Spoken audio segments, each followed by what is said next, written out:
is for Dobby, a budget that unlaid state that under House Bill 2897. And I did email Tatiana, I email you the letter from Rep Sosi. You should have it. But that's where we're at, Deja.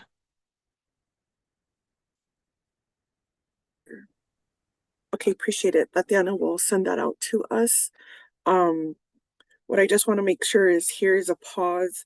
I also sit on the Arizona caucus, so Delegate Slater did provide, some correspondence and trying to understand the internal process of Navajo Nation and where we're at. And in reading some of the emails from the Division for Children and Family Services, so I do understand where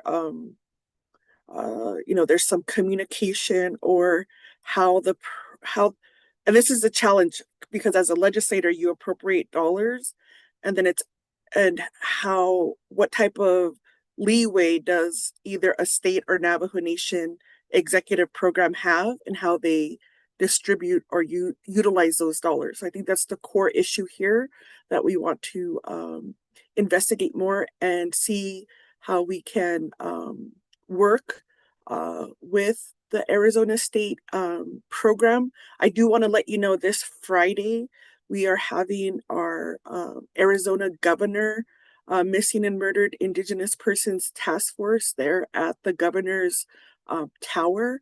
And so I'm prepping myself to, after this call, to give them an update and seeing how they could help support or if they're aware of this issue.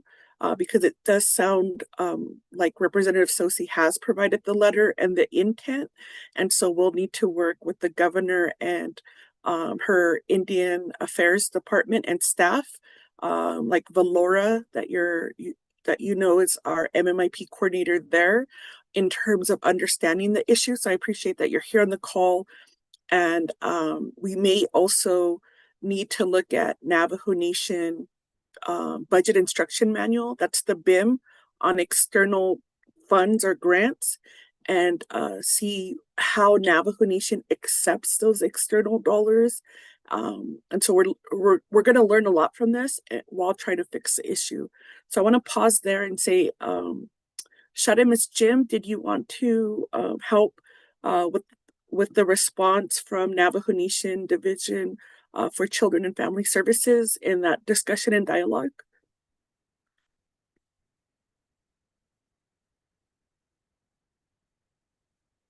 Yeah, Bina. Good morning, Delegate Crotty.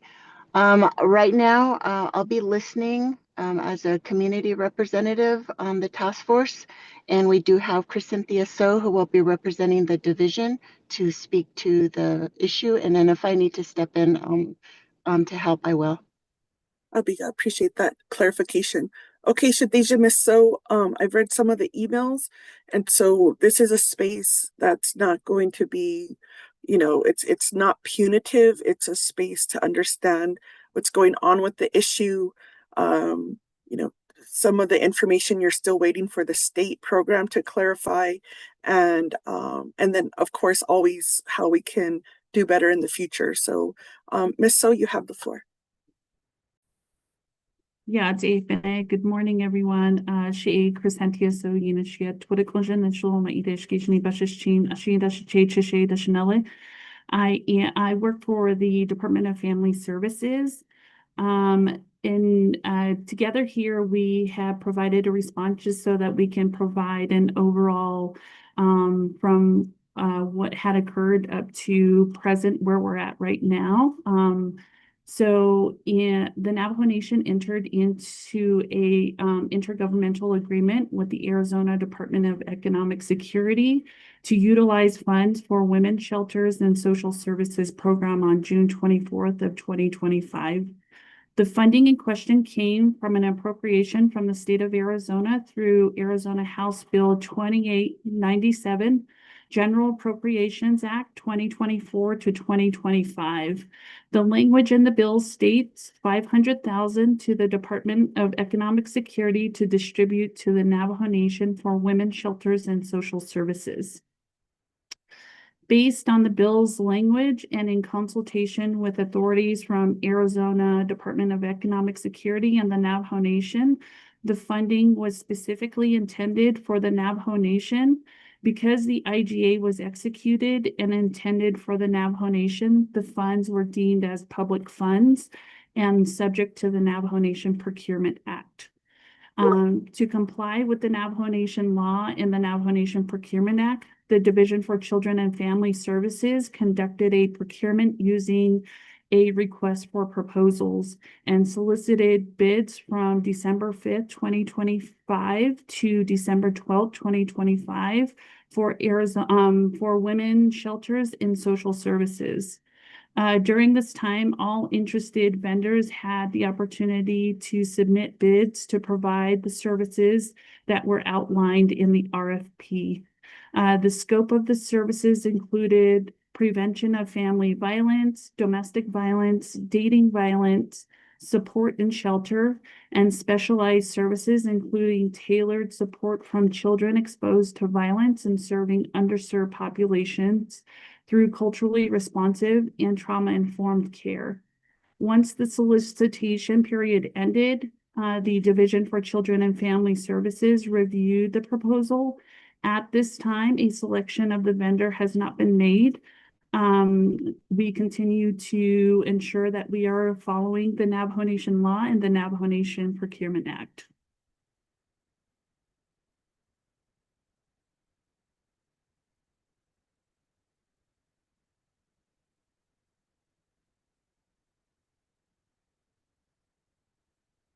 Okay, sorry. Sometimes I had to put myself on mute and sometimes I forget to get off. So apologize. Ms. So is that your overview for today's meeting?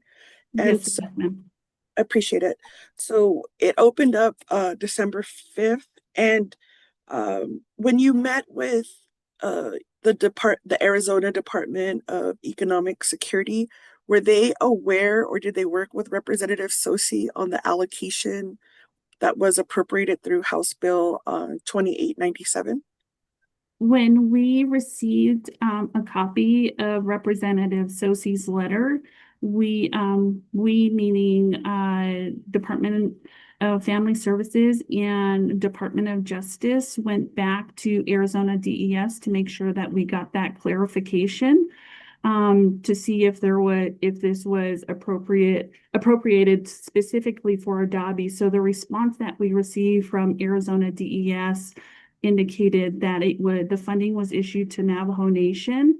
And so based on DOJ's review, it was still deemed as public funding and that it would hold us to following the Navajo Nation Procurement Act.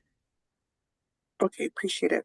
So I'm not sure, well, what I would want to do, my request as I follow up with governor's office is for DES, if you could just send me, or if your correspondent of who you met with at DES. I'm not sure if it was an attorney or was it a program department, and maybe they could answer the question is if they had a conversation with Representative Sosi before meeting with the Navajo Nation, because those are state partners, and then have a clear idea of how the appropriation was, the intent of the appropriation. I do want to state that the way Navajo Nation has received Arizona funding in the past has been problematic and has created other discrepancies. And so that's why I'm taking a step back to say, okay, here's an issue. How do we address this using Navajo Nation, external funds procedure? And the clarification when DES mentioned that it is for Navajo Nation, that could be many of things. And so did DOJ cite what provision in the code they were referring to? Because it's my understanding there's a possible two options. And so are we set on just the option that has, I'm trying to be as vague as possible. Are we set on the current option on the bid and then opening up the bid, like the clarification that it's deemed public funding, or is there additional information that could be provided to DOJ and to the Division of Children and Family Services to help them decide how to move this money forward?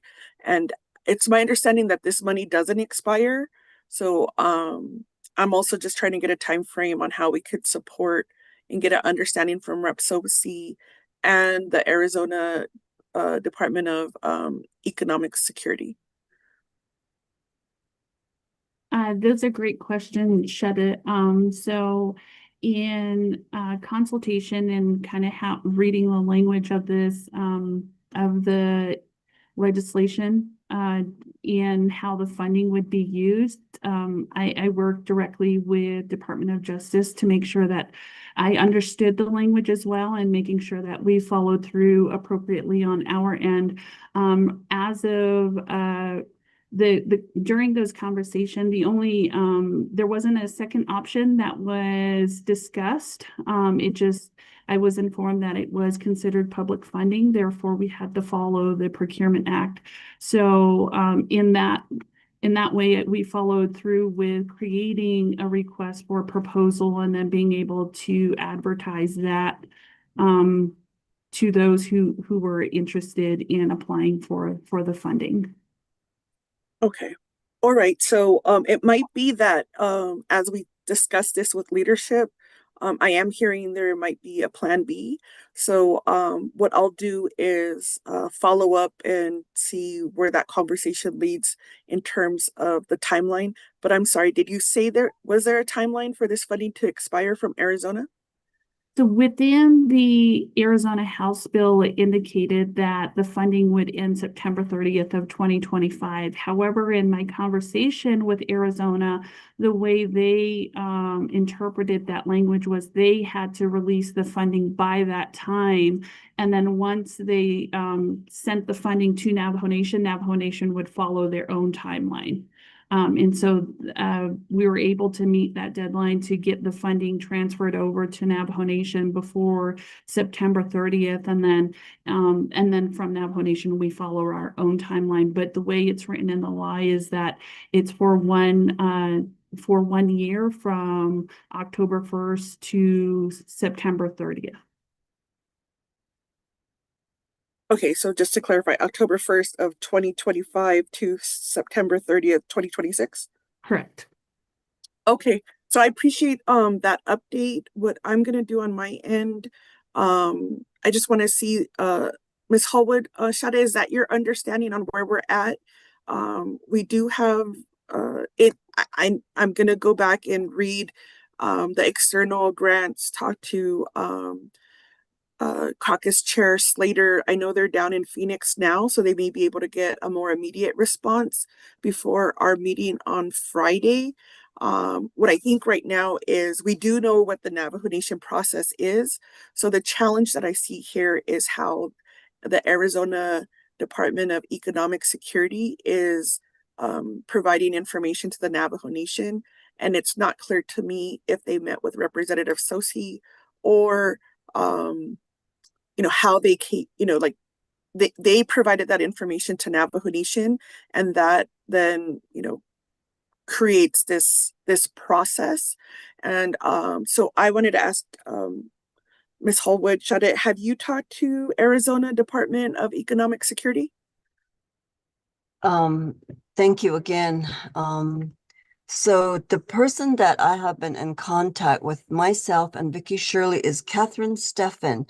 She is the acting tribal relations manager under DES. So she is aware. She's the one that sent the House bill, what Cynthia just read earlier, the intergovernmental agreement, the IGA from the state. So we have been in contact with her. Representative Sosi, I've left messages. He has not responded to me yet, but I did speak with met with Ms. Peshlagaya yesterday, She is aware she was going to meet with Representative Sosi sometimes today, and then I'll be hearing from her today as well. But just going back to what Crescentia reported, there's that communication gap. I just wish that the Division of Family Services would have said, you know what, this is what the state is saying, this is what DOJ, can we, like I said, I've requested for a meeting. Can we have a meeting? Are you available? That never happened. And so I don't know, maybe it would have been different if I was emailed the RFP, a copy of it, then I would have known as well. And I know that Crescentia said they're swamped, they're busy. Well, I don't know if you guys have all day for me to talk about being swamped and busy as a 24-hour crisis program. My staff are up at 2 in the morning. They come home till 4. They're still at work at 8. We're cooking, we're transporting. They get home all hours of the night. So we're pretty swamped. We're very busy as well. Thank you, Shadeja. Appreciate that. So moving forward, I'm going to just answer some questions in the chat. It sounds like from the Division for Children and Family Services, although the RFP went out, right? It's an RFP. It has not been announced the individuals who were awarded the funding. So we are at a pause until we could, as leadership, get a little bit more information. If you're not local or back home, this was on the front page of the Navajo Times last Thursday, and we were in our in-person meeting at the Nabikiatit committee, and so I was made aware of this issue. As you know, in the past, I've made a commitment to track all of the funding, and so this was something that was brought to my attention, as I also serve on the state caucus or Arizona caucus and on the Arizona Governor's MMIP task force. So I want to go right back. I know we have a few hands up, but Ms. Shadeja, if you're able to help me understand from this experience, what are some recommendations in terms of if there needs to be like internal policies and procedures updated, or how you distribute the RFP to your current providers? Is there a way we could strengthen that approach for communication? Those are really great questions. I definitely, from this experience, I think one of the ask, as Ms. Hallwood had indicated, was receiving a courtesy notice of an RFP. And so in my response to her was, I didn't want to make any false promises that I was going to do that every single time, because I'm human, I'm going to forget. And if I drop the ball on that, I don't want to be, be the person who failed to notify the individuals. But during that meeting, I just encouraged her to keep a lookout on our website when we post these RFPs for possibly additional like funding opportunities, maybe having someone from her end being able to just kind of monitor that and having that ability to do so. We do have other contracts in terms for the DV shelters that are in place, and normally our contract analysts will notify them that that's coming to an end. So be on the lookout for an RFP to renew those contracts and so forth. But I think in this particular experience, it was really the way the legislation was written, and I think that really and being able to kind of bring everyone together and get clarification on the direction that we take on how to appropriately get this funding to where it needs to go, and having the state representative. So I think if that specific language that this was specifically for Adabi in the legislation, I feel like that would have been a clear-cut direction of where we needed to send this. And so I'm always open for, recommendations on what I can do in when this comes up again. And so I know this work is very much needed, and I do want to make sure that this funding goes to serving those who need these services. Okay, appreciate it. So we definitely from this conversation talk about the internal process for RFPs. Um, and there are some modern, technology that could assist in terms of, making those announcements. So it's not a manual, setup. But I wanted to go to our Arizona Caucus Chair, Slater is on the line. And so he's asking a few questions in the chat, but I do know that he's down at the legislator. Chair Slater, Shiaj, are you able to speak, or do you want me to ask your questions in your chat? I'm able to speak. Okay, go ahead, Chair. Although my voice doesn't sound very pretty right now. I had a procedure done yesterday, so still recuperating. We had obtained, a letter clarifying the intent of the appropriation from Representative Sosi, and that was provided to the Department of Justice and to the division director. And after that, we understood that everything should be fine. But then months went on, and there's just a lack of communication on the distribution of funds. And I understand in subsequent meetings that took place with the deputy chief of staff, I think, and some other individuals from the program, and with Ms. Hallwood, they were saying, well, can't you just go down to the governor and ask for additional funding?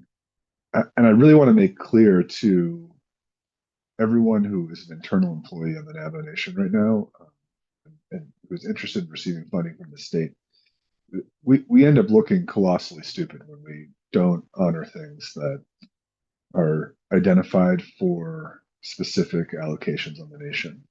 And it diminishes our standing before the governor, before the legislature, and it hurts our ability to advocate for additional funding for shelters, either on a one-time or ongoing operational basis, or to seek funding for other projects like road projects, really anything that we're seeking there. And between receiving the letter from the representative, working with the leadership down at the legislature, trying to clarify the intent here. The appropriation of the state are like an art. I'm deeply worried about our ability to be effective this legislative session. So I'm just curious, like, why we weren't able to honor those things, and why we think. And the first question was, which providers were notified of the RFP's issuance? And I think those are really important for us to understand. Thank you, Shiaj, Chair Slater. So this, although it's the issue right now is contained to a DABI and a state allocation, it does have a ripple effect in terms of how the state views Navajo Nation and our ability to provide the funding to its intended purpose or the intended organization. So it does need some leadership direction, and the task force as making recommendations is a way for us to improve that coordination. And it could open up an opportunity where Valora from the Arizona governor's office is made aware of these appropriations, and she could help us track from the Arizona side the funding, and when those conversations happen with Navajo Nation. Because I do want to mention, I did write here that this appropriation was from, it looks like fiscal year 2024. And so there is this lag in funding that we'll have to address. But right now the hot topic is the intent of the funding. So I want to go back to Ms. So. If you don't have the answer, Shadeja, it's okay to say that you need to get some additional information. But I would want to know if you could answer any of Chair Slater's questions at this time.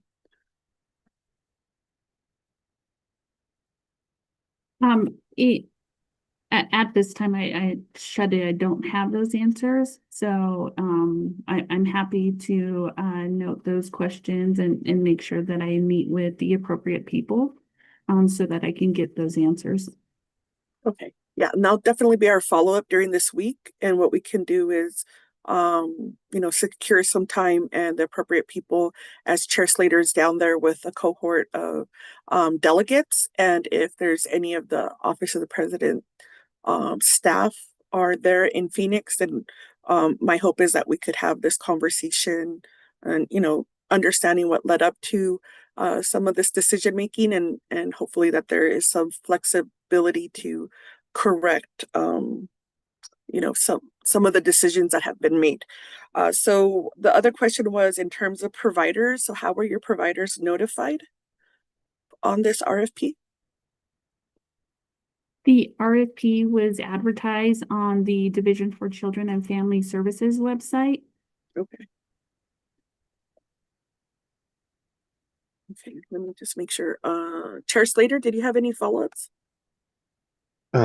Yeah, I mean, were there providers that were notified of this RFP aside from the posting on the Division for Children and Family Services website? Shadeja Misso? Making those direct contacts, to my knowledge, there was no direct contacts made to specific vendors about the RFP. Okay, thank you for that clarification. Chair Slater, do you have any other follow-ups? Chair, I just want to let you know I texted you a copy of the letter that was issued on August 26th by Representative Sosi, Okay. and that identifies it. And I apologize for getting on late. I know Ms. Hollywood is providing a presentation. There just were numerous specific discussions and communications between the division, Ms. Hollywood, and Mr. Sosi. And the 500,000 allocation was not a surprise. At the provider conference, I know Ms. Hollywood has testified previously that the allocation was announced by Mr. Sosi, and I believe that this was in the fall of 24, if that's correct, Ms. Hollywood. Okay, that sounds good. And I'm happy to help try to support any systems that make sense for ensuring that state allocations get to the appropriate providers, but I think we have them in place. I think it's just other things at play. So thank you, Chair. And if there's anything you need from me, I'll stay on. Thank you. Okay, appreciate it, Shawa. And I know that you're also had some your appointments, your personal appointments, so I appreciate it. But if you didn't hear, the tribal liaison that is working with the nation is Catherine Steffen, and she's with the Department of Economic Security. So if you're down there in the Phoenix area, or if you're headed down there, what I'm going to try to do is if we could have a conversation, and if the OPVP staff wants to join, I believe it's Miss Shirley who's been helping Miss Holzwood, and to understand from their perspective how they interpret that appropriation, considering Representative Sosi's letter, and because it does seem like it's the determination that it's to Navajo Nation without any specific entity being identified. And so then for our process, as you know, that immediately creates how that money will be, I'm trying to say this, how that money will be distributed. So there are two ways, right? Like RFP, and then there's also what we call like this solo source.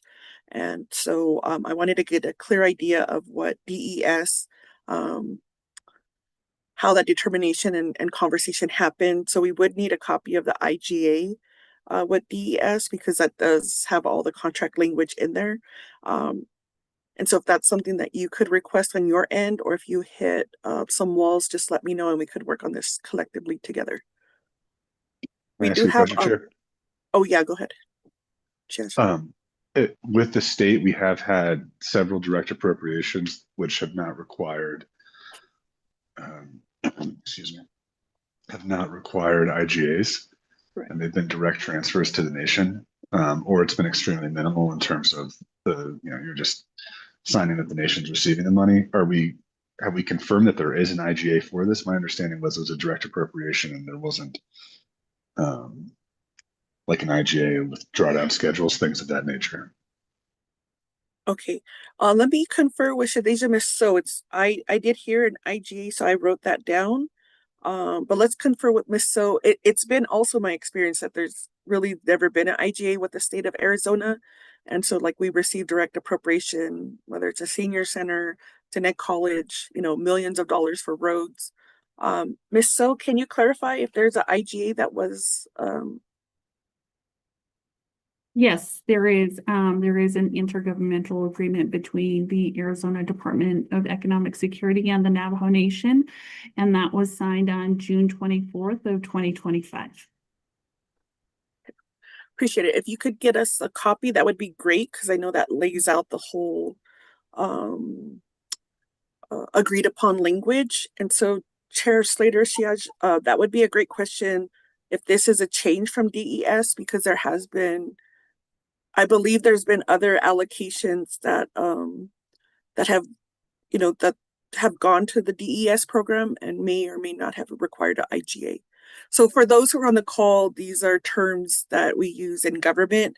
So intergovernmental agreement is basically an agreement from two different sovereign entities, the state of Arizona with the nation Navajo Nation. And so it does lay out like the scope of work and other areas that we agree on. And it can be a lengthy process, but it also is an opportunity that there is opportunity to modify. So in the state of New Mexico, we modify IGAs annually. So that's also an opportunity for us as leadership. And so Chair Slater, is there any other information that you need right now?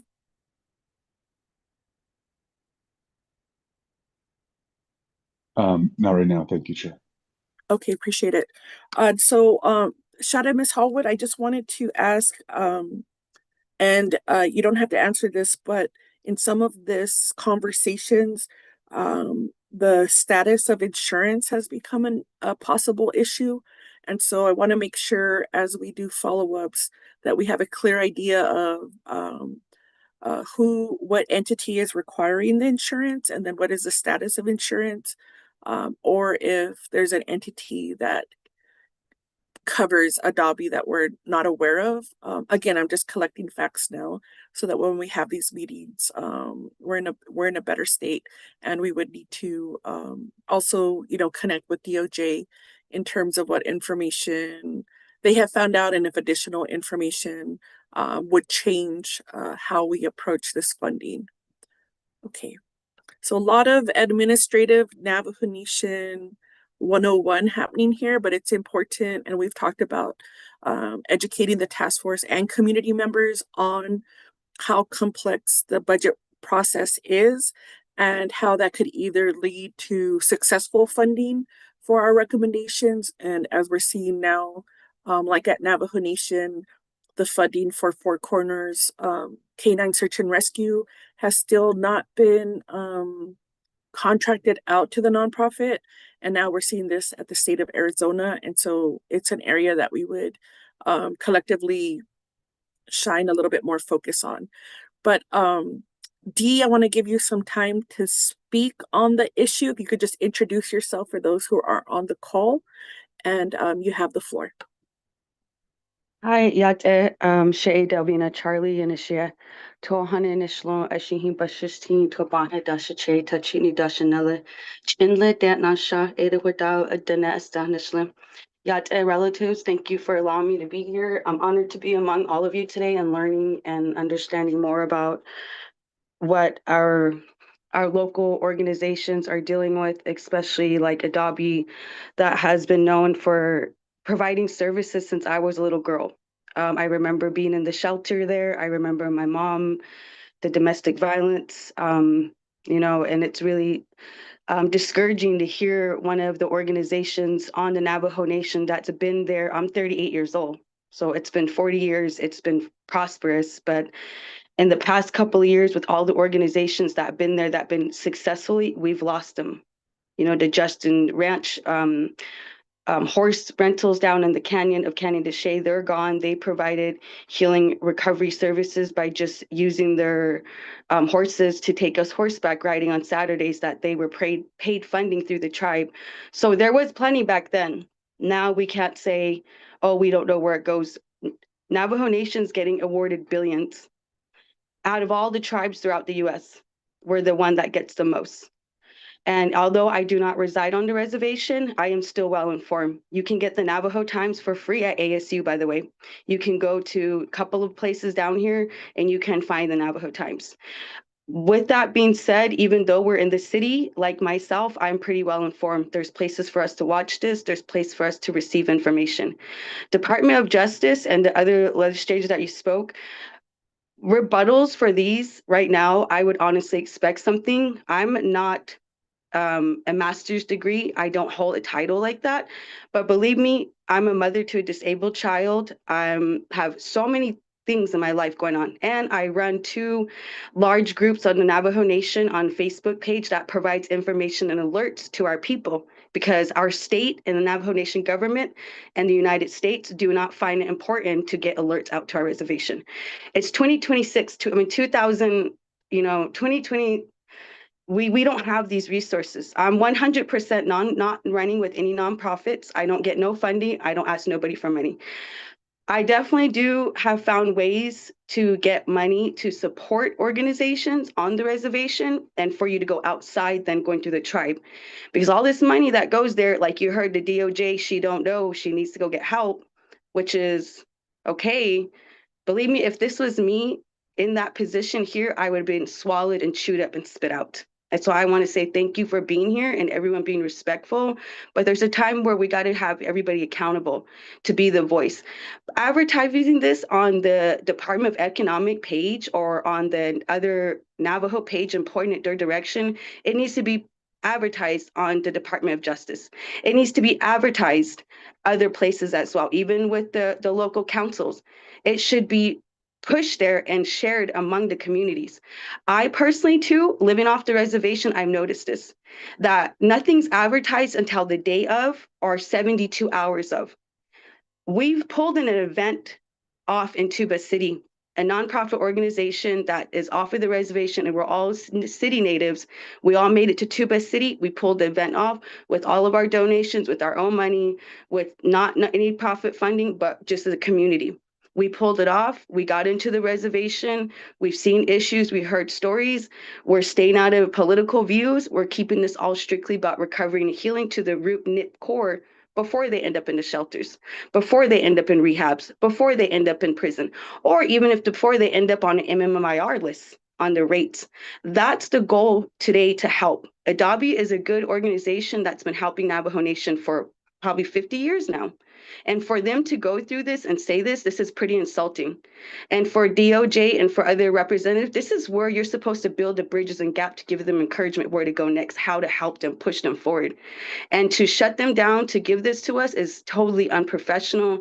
And I feel like this meeting is, we're more family oriented, which I respect, but right now we don't lie to each other. We got to be honest, we got to be direct, we got to be straight up front and be helpful. I am in that area, but just hearing all of this is very discouraging, and I felt like crying too. But I'm very grateful for my strength, my courage, my resiliency of my own recovery and healing journey today to be an activist and be a voice for my people. I shouldn't have went through all the trials and tribulations to get to where I am today, but I did, and I'm grateful I'm out alive today. I could have been an MMIW statistic, by the way. I could have been human trafficked. My children could end up in the CPS system. My kids' father could end up in prison. Believe me, we could have been the numbers that we would be people right now, the same organization begging for money to help us. But the thing is, we want to stop getting our people there. We want to start bringing them help before they even get there. Right now, where is the nearest AA? Where's the nearest Al-Anon? Where is the nearest services for us to go and help? I know where to get alcohol, though. I know where to get drugs on the reservation. I know where to find a man that would want me, but I don't know where AA is. I don't know where Al-Anon is. I don't even know where to go if I were to get abused and get help now, because I didn't even know Adobe still opens. I didn't even know it still existed. So there's a lot of information that's gate kept and not shared. We have so much ways to advertise and share information. Just as much as I am a busy person sharing missing people posts, getting families the support they need for people to be at courts with them, to help them get private detectives, help them to work with Flagstaff, Salt Lake City, Phoenix. I'm not paid. I'm 100% volunteered. And you have a sister in here who's T. Draper. She travels back to Navajo Nation twice a month from Phoenix, Arizona to go to Fish Point, Arizona to host an AA meeting on her own money with no nonprofits, not even with AA, nobody, except just her and her money, her 60 hours a week working off of the reservation. She works with none of the tribes. We don't work government jobs, by the way. We are still well informed. We are still well intact, and we have plenty of rebuttals. If you were to come to us and say, hey, we would like to set up an organization here, how would you help us? I know you're going to give me all the red taps, the barriers, and all the things to stop me. That's what we shouldn't be doing. We should be giving each other tools and advices to say, hey, shade, shadeje, chile. This is how you go about this. This is how to get there. We're going to stand with you and I'll stand and guide you through. That's what I'm expecting here, because we hear this a lot in the council meetings. I hear a lot of, oh, we got to get back to this, postpone, no explanation. It's a very toxic relationship. I'll tell you that for sure. That's a toxic environment. It's unhealthy. We want to talk about Hajan. We're all this way. We need to be culturally healing. Culture, it needs to be handled culture-wise. Believe me, this is not culture. This is not welcoming. This is definitely a time where we should be giving more medicine to each other. Not drugs and alcohol I'm talking about, but pure, genuine words of love and kindness and respect that we would go to a Hatathli for or a Hantram liver, because you're expecting to leave with good news, with good feelings, with good energy, being good medicine to each other. Right now is where I can say start working on yourselves to as well, to work in your inner core healing, to know who you are and what you're representing for and why you're sitting in those office and those seats and those positions. If you're not able to perform or fulfill it, please resign, go into another department that's lower, that you can start be able to have a rebuttal for us, to have answers for us. Because there's people like myself that will go in soon and that will take those seats, because we have passions, we have desires, and we have goals and dreams to bring healing and recovery to our communities, to bring answers and solutions. You're in a room full of solutionists, and probably some are not, but some of us are here today. We don't need to live on the reservation. We're getting experiences off the reservations. And guess what? Like I said, I've been in Adobe. I've been through domestic violence. I was molested on the reservation. I was raped on the reservation. I was taken advantage on the reservation. I went to the get cash assistance at the Navajo Nation when I was living there before I became a full-blown alcoholic. And the service there was not traditional teaching. It was the same excuses I'm hearing today. I'm 38 years old. I was 21 years old when I was down there getting this help, and I'm hearing the same excuses. Some of y'all been in these positions for way too long. It's time to go. It's time to go somewhere else. And that's what's the usual excuse. The person that was in this department no longer is here. We see the games, we see it, believe me, we do. There's advocates and voices like myself that are going to start coming forward and start speaking about it. And of course, I'm not going to be liked, my voice, my name, that's fine. But believe me, you have organizations and the outside is watching.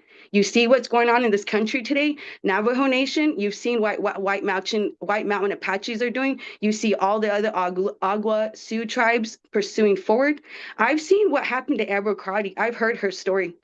I've seen how much she's been abused, attacked, and been taken advantage of there. And as women in this country, it's not safe for us. And especially being a minority women and being Native American. That's why the MMIW movement is here.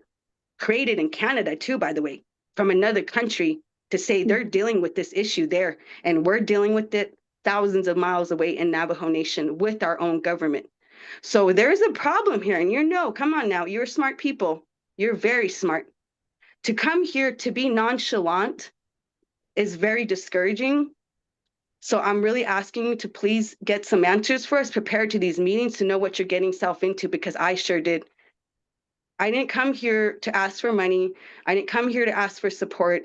I didn't come here to ask for you guys to make movement, but all I'm asking you is to please find the right places in your heart to know where you're at today. If you don't like it, please, with prayers, find a place in this position where you're needed, because we need those seats open for people who actually want to be there, that actually want to be part of this movement, to be part of changes, because that's what we are today.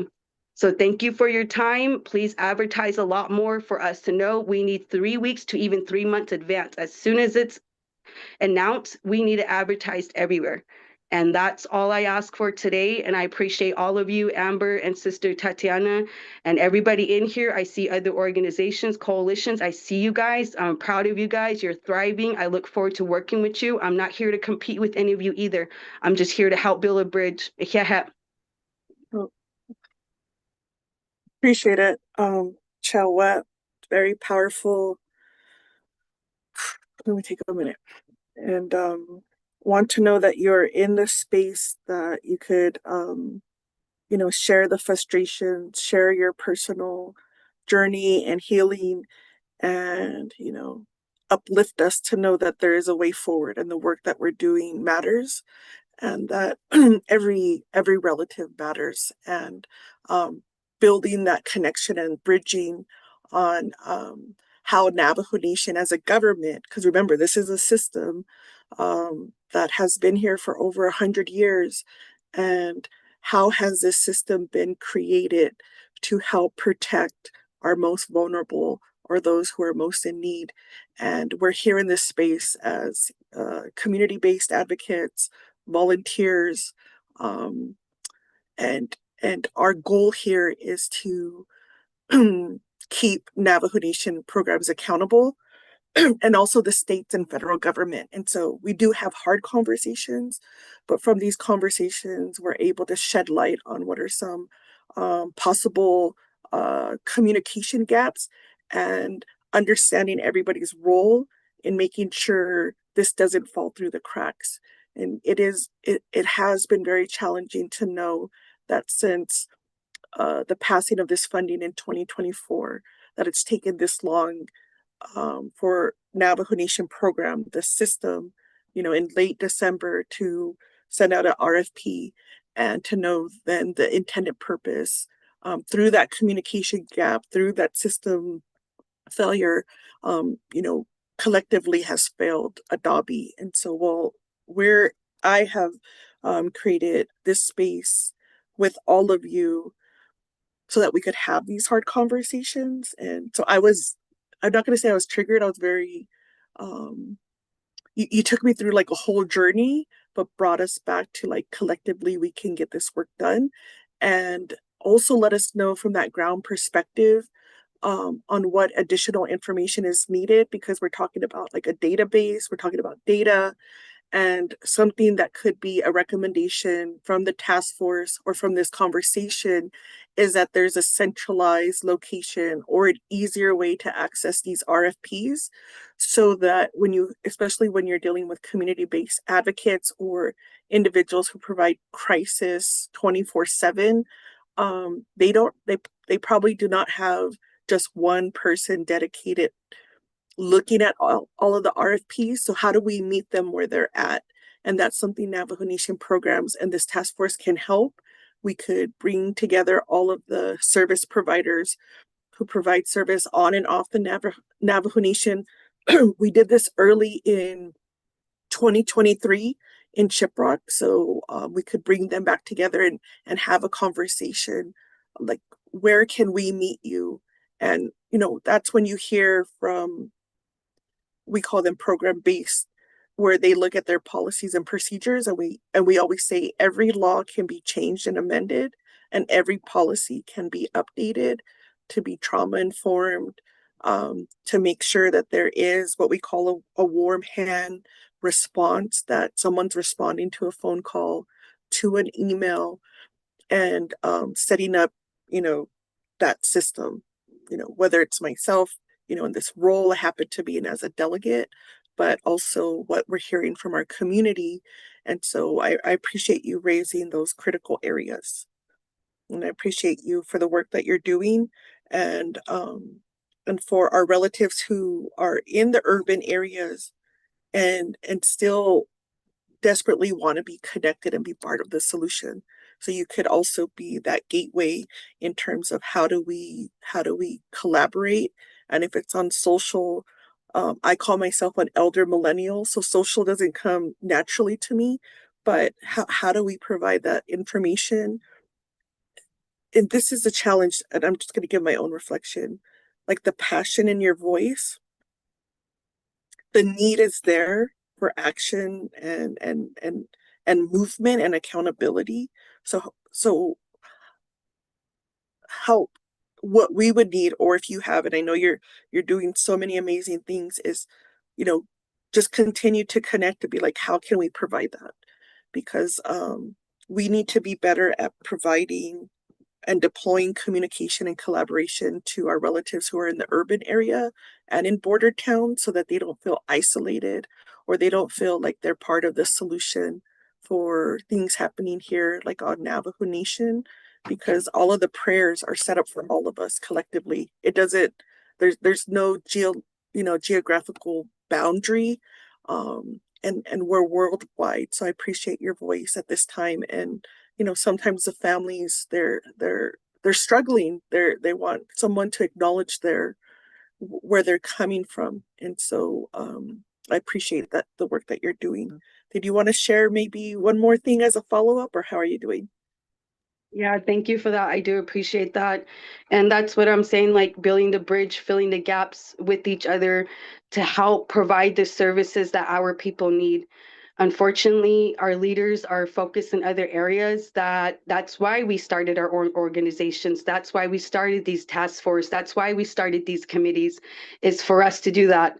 And with that being said, is a hub center of when I'm presenting on the 20th to provide a solution is something exactly what you've just mentioned that we want to offer. Again, we're not asking for money. We're just asking for, is this possible that you can allow us on the reservation? We're all Native American too. We all come from different tribes. We're from all nations. This has been a successfulness that's happening off of the reservation now. And yes, we may feel alone out here, but we have resources. There's a meeting every hour throughout the cities of AA. There's meetings, there's peer support services, there's advocates out here that are willing to sit with it, but our people are not informed about this. And that's what we want to start sharing and bringing here to each other. Let's start informing each other what's available, especially when you know a person's coming to you with vulnerability, like myself, right now, of saying that, sharing a bit of my story and the frustrations that I hear today. And I do apologize that my voice does come with authority and it may sound like I'm, angry, but the fact that is that's just who I am as a woman individual when I'm being overtalked, when we're being overstood, being unheard, which we get so much in society. But when we come here to the chances of a safe place, safe space designed specifically for this, and having the person to come in, not here to attack you, but here to empower you as well and to wake them up. To say that we're with you, we pray for you. I sit in ceremony praying for you, praying, for this task force organization, because when this task force came, it brought hope to me. It brought hope to the movement. It brought hope to the community. It brought hope to those in recovery and healing, the fact that our tribe is going to do something. Navajo Nation's going to do something. Not many tribes they've done it, but outside. But for the fact that we have one leader from the Navajo Nation started a task force to bring hope. You are an answered prayer, Sister Amber. You and your task force team. Keep going forward, sister. We pray for you, and I thank you for everything. Every single one of you here today as well, we pray for you. That's what our ancestors and elders walked home for. And here we are again, facing modern day genocide of every day our people going missing. And with that being said, Amber, your prayer and you pulling this together has been an answered prayer. Keep going, sister. To everyone here, to our relative that's running a W2, keep going. We are out here in the city. We see you guys, we hear you guys, and that's why we're here today. And we want to come home and to help and build bridge that gap and to help our leaders, to help our sister in the Department of Justice, because I'm sure she's tired too. I know you guys are tired. I can hear, I can see it. And my heart goes out to my leaders, and that's where we're coming in now to say, let us. With that being said, I'm here. How can I help you? And this is for everybody, any organization. How can I help you? I'm here. You got my information. It's right there. If you need more, reach out to Tatiana. I'm more than happy to go advertise to help you. I do more outreaching, and then I'll pull people in and share. So I'm thank you for everyone being again, and thank you, Amber, for being here. And I'm very touched and moved as well by how far you continue to go with this. Yeah, sister. Thank you, everyone. Have a great day. Appreciate you, sister. Appreciate your voice and your passion, and we'll definitely connect with Tatiana and share the toolkit, share what we've learned from Operation Rainbow Bridge, and that's the treatment centers, and share what we can do in the future, because what we want for Navajo Nation is organizations like Adobe to at least have an investment from Navajo Nation, because our general funds are revenues that we collect, and it's the people's money. And what we've heard from the people time and time again is they want these resources available. And so we're working on a Victim Rights Act, like long-term funding, anywhere from the minimum 5 years to, I'm thinking, like 50 years, so that these programs can scale up and meet the needs of our people. So we do have, the advocates that we call community-based, and they've helped us really reaching out. I mean, if we'll do a an overview soon, and you could actually see the amount of calls Adobe and others make, and it really opens your eyes on what's happening here at home and the type of services they need. And it's women, it's children, it's veterans, it's men, it's elders, it's LGBTQISI, it's everyone across the board, our disability, our disabled relatives, everybody is targeted. And it's this issue of silence, that this shame. And so we do the best we can, and there's so much more. And so if we'll continue to have those conversations with Tatiana being our anchor. Appreciate you. I want to go back. Appreciate you. So is there anyone else? Lorena, you had your hand up. Shada, did you want to help in terms of responding or giving some additional feedback, or how you want to move this conversation forward? Yeah, no, Shadeja, Chair. Although everyone that is on this Zoom, people that have called in, Honorable Slater, yeah, Shiaj Koda, you have always been an advocate for Dobby. I appreciate it. I can always depend on you. Yeah, Tago, Otto Koda. Dee, thank you so much with your voice, and I ditto everything you said. Yes, DFS can say that it was on Navajo Nation website. And this is what I expressed to Mr. Cody. I'm outside. We're outside the Navajo Nation arena. We don't have the website to Navajo Nation. And if that RFP was for the shelters, if that's what it says on the front page, that should have been shared with all the shelters, if that was meant to be fair, So thank you for all the work that you do. Thank you for being here, taking the time to listen to us. Thank you, my staff, for always being here as my right hand advocates that are always in the trenches every morning, at night, being away from home, from their families, tending to other mothers, our aunties, our grandmas, our children. Thank you. That's all I have to say. Thank you. Appreciate it, Shade. And I want to let you know that in these conversations, working with Speaker Curley and Chair Slater, in talking about what it would take to develop an actual or expand the shelter, your infrastructure there in the community. It's something you've asked us every year for multiple years, and we've always felt that, funding coming in, hopefully there was a way to expand services. But now we're looking at what could be the investment from Navajo Nation, again, going to the people to get their support in saying we need to make direct investments in our shelters. In the chat, there was a question, how many shelters are on Navajo Nation? I think we have, I know the Northern Tree Shelter that needs expanding.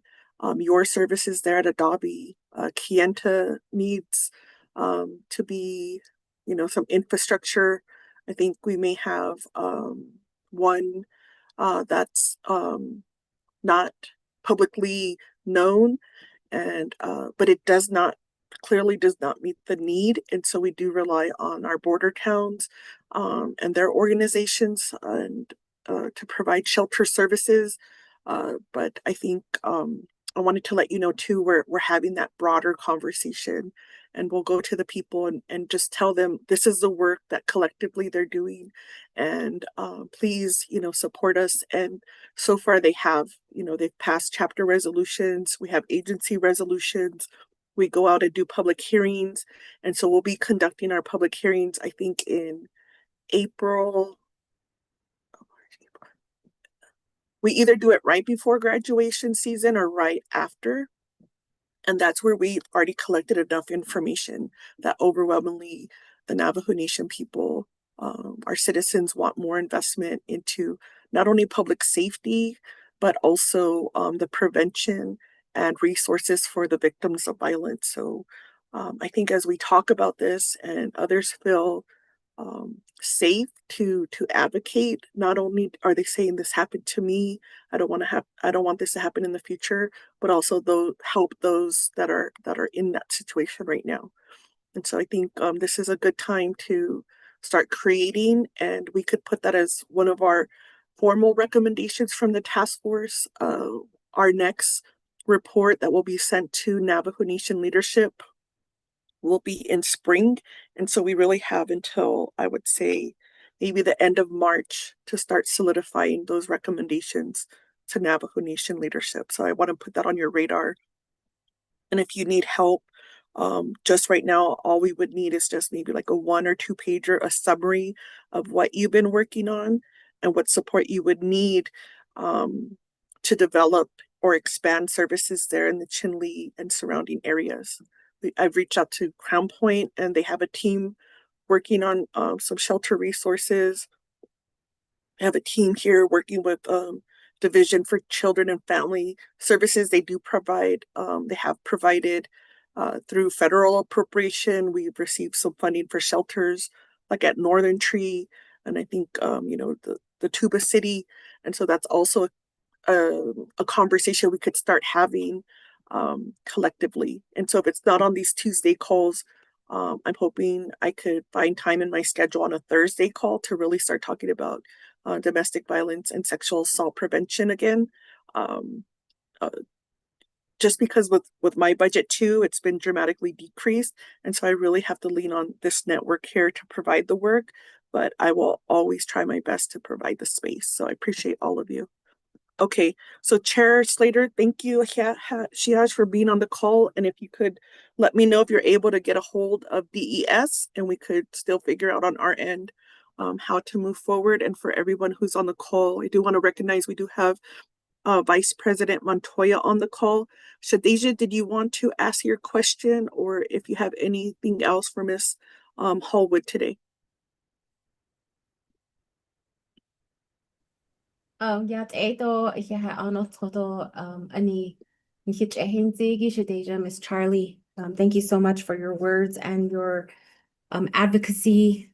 The strength and power in your voice is much needed across Navajo Nation and across Indian country to protect our families and our children and to protect the generations to come. So I do appreciate that very much. And you had mentioned that there's an individual that drives from a long distance to conduct AA meetings.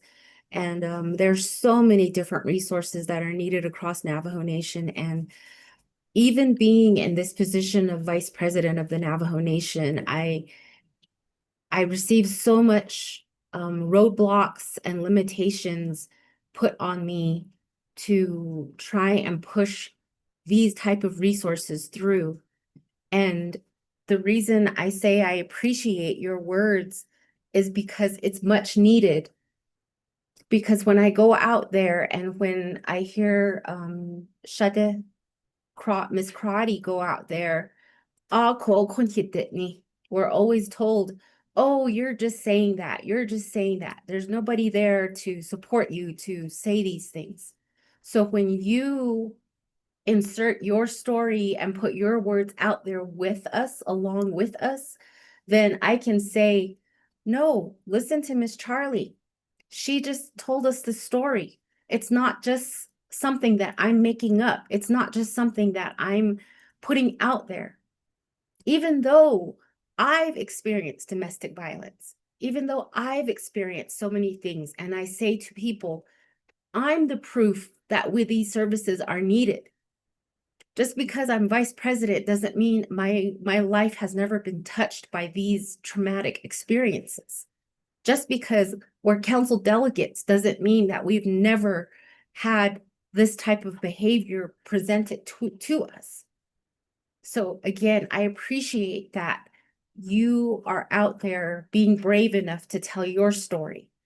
And because of that, we have so many other people, men and women, that start to tell their stories.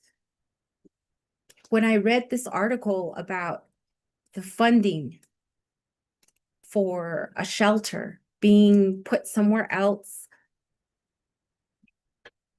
with everything on Navajo Nation, the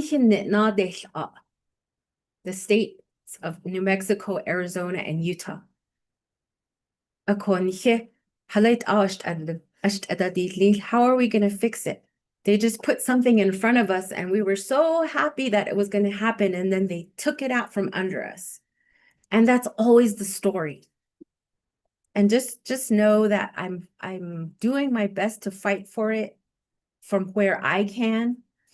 And my question was, I know that during COVID, we had to adjust our lives because of us not being able to sit in groups together. And I have this other group of people that came to me in regards to breast cancer. And they said, we don't have an outlet to talk about what is the effects of breast cancer. How do we talk to our providers? What questions should we ask? Or even for someone to express and explain to them the after effects of different types of surgeries and chemotherapy. So they wanted a breast cancer survivors group. And so I was like, okay, can we try Zoom? Can we try Google Meets? Can we try something else? So that was my question on the chat, was I'm sure it happened during COVID. I really hope it did. I shouldn't say it should. I really hope that there was an outlet for our relatives to be able to continue to connect when it comes to alcoholism, and then families that deal with alcoholism. So that was my question. Again, thank you. Yeah, so with the Zoom, with the whole epidemic, honestly, we can see the effects of us being isolated now, no longer being a community. It's caused a lot of division, and it's caused a lot of mental health issues on and off the reservation, especially on the reservation. But there is a benefit like this where I don't need to be in office, and where we all need to be in a task force meeting together to be heard. I'm grateful we can go through Zoom, and this is the way where we can build a bridge in the gaps that we're falling in, that we can't get people to join, we can't people be heard, but we do have this to where we can start sharing it. There is tons of resources right now on Zoom available, but the thing is, a lot of our people living on the reservations don't have access to Wi-Fi. They don't have the services. I mean, they don't even have running water and electricity. So now we're asking them to join Zoom. That's kind of a lot to ask for right now among our people. But for us, for ourselves who are on social media, and that's what I say to people in recovery and addiction, I'm like, well, nothing stopped you to go get your drinks or your fix. Nothing. Not even brushing your teeth and changing your clothes and having your phone with you. So same thing with recovery and healing. You can still go and get it done even though you don't have a phone, you're not ready. Well, with healing and wanting a solution, I'm the same way. I don't care if I don't look good, but I'm going to go because that's the same way I did in addiction. Well, with the healing journey, you can do the same. So with Zoom right here, the benefits of it being available, we just have to start teaching our people how to access it. Zoom is the #1 platform being used throughout America in in the Arizona state level, the federal level, and the tribal level, and in the lower, like with me, if I were to do a Zoom meeting with my child is a disabled autistic child, so I do a lot of Zoom meetings with specialists that don't need to come to my home, and I don't need to go to office because transportation is an issue.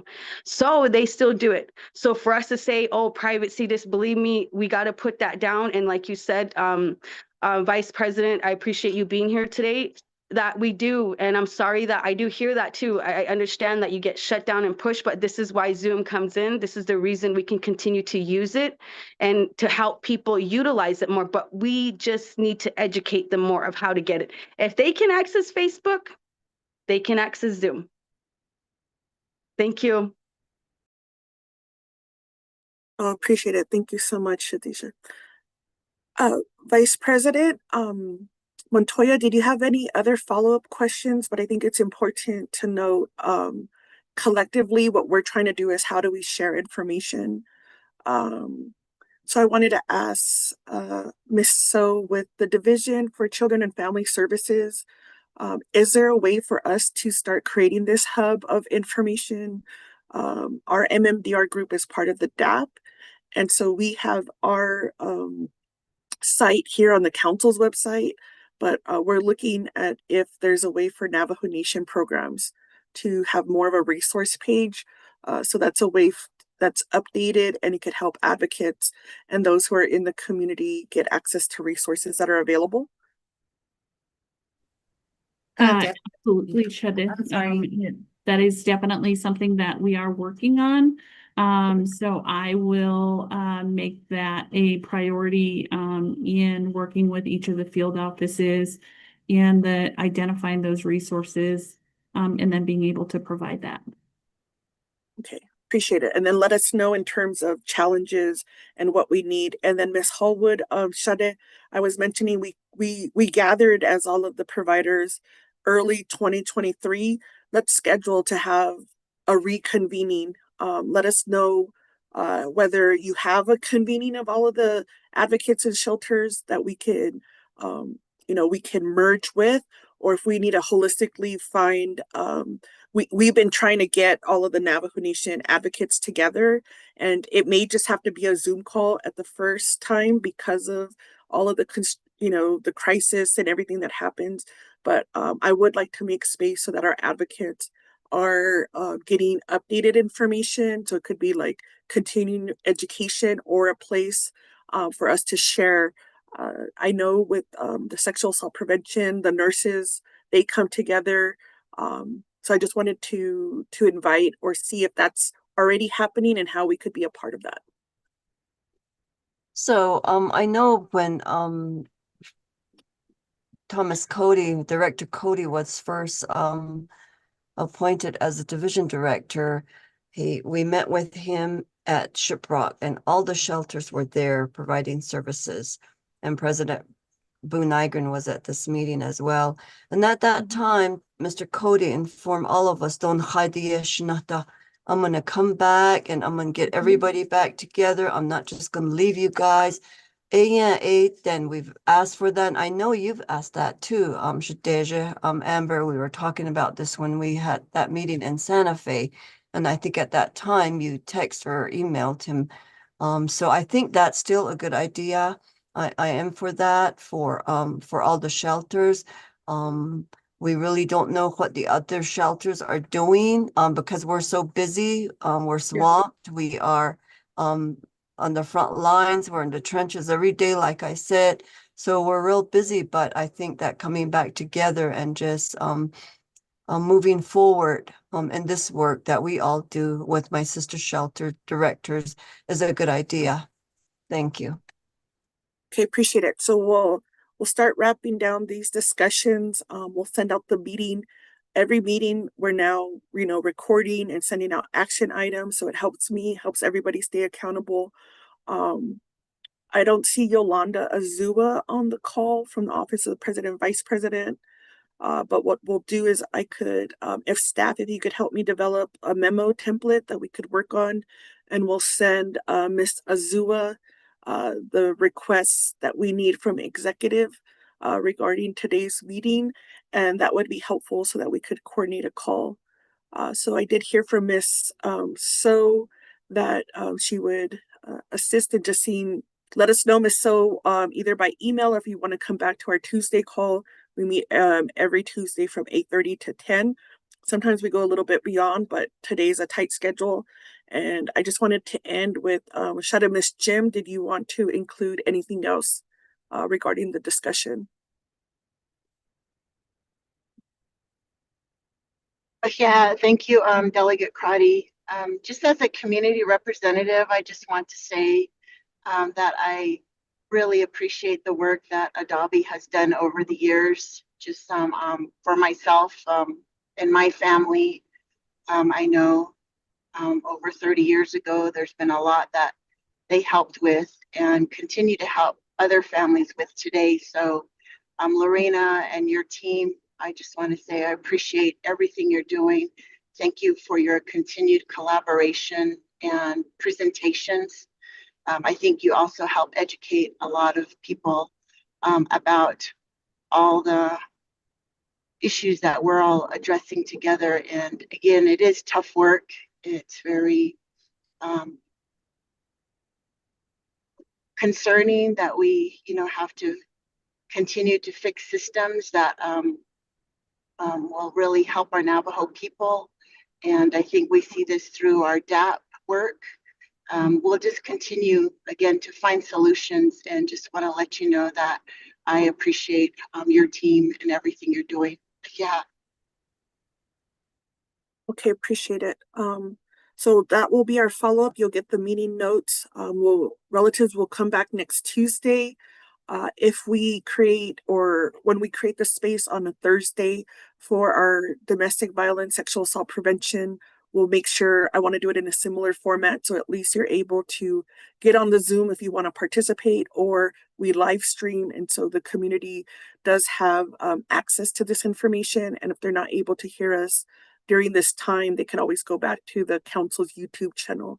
So the Office of the Speaker staff are assigned to our different initiatives and try to assist the delegates. So I appreciate all of you. And I just want to make sure we close out, take a breath, let's ground ourselves. Something that, we've learned is, look at 5 different colors, find 5 things that are the color red in your surrounding areas.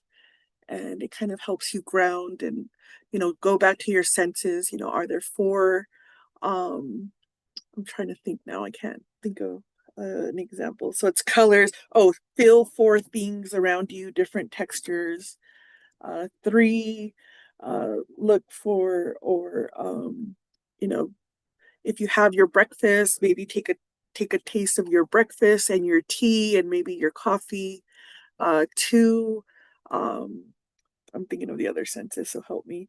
And then I know the last one is to listen to something. And so listen to your breath, feel your breath, just get yourself grounded, let your body know that you're safe, let yourself know that you're safe, and that collectively we're here working together. So I appreciate all of you. I've learned so much, and you definitely do not need a master's degree. You definitely do not need any experience, but with an open heart, humility, prayer, and guidance, because we have to do this collectively. So I appreciate all of you, and we'll reconvene next Tuesday. Take care of yourself. I'll go on that.